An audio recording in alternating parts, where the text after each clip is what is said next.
Bundan oldingi 5 ta mo'shtamiz aytib o'tgandik. Yana 5 ta mo'shtamiz bor. Videoni oxirigacha ko'ring. Zo'r narxlarda, zo'r mo'shtlarimiz bor. Like bilan podpiska bilan bosib qo'yasizlar. Zo'r video bo'ladi. Videoni oxirigacha ko'ring. Navbatdagi 6-mo'shtamiz Hyundai Palisade Caligraph bo'ladi. 2025-yil 3000 km yurgan Muhammad Nosir akaga hadovo qismini ko'rsatgan kelganmiz. Hadovo, motor, korobka hamma sohani xudo xolasa evlaydi.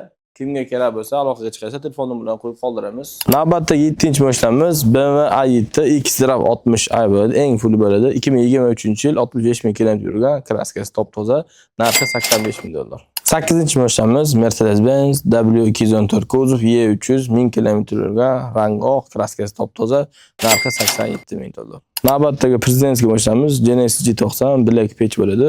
O'zbekistonda sanoqli bo'ladi. 3000 km yurgan, kraskasi 2 ta detalli bor, narxi $100,000. Shu tayyorlanadigan hamma mo'shlarimiz kuzovdan qismlarida Orifxon aka Namanganda eng zo'r ustalardan bittalari bo'ladi. Telefon nomerlarini qo'yib atmetga qilib qo'yamiz. Kimga kuzovdan ishlar kerak bo'lsa Orifxon akaga aloqaga chiqsana, zo'r narxlarda zo'r ishlar qilib beradi. Innomarka bo'yicha Namanganda nomerlardan desa ham bo'lar edi. Oxirgi mo'shtamiz, eng qimmat mo'shtamiz BMW X6 X-Drive 40i bo'ladi. 3 litrli twin turbo bo'ladi. Buni aybi hech qayta kraskalari yo'q, kuzovdan. Alloqa buferni sepib tayyor qilib beramiz. Xudo xolasa sotuvga tayyor mo'shtamiz. Narxi $100,000.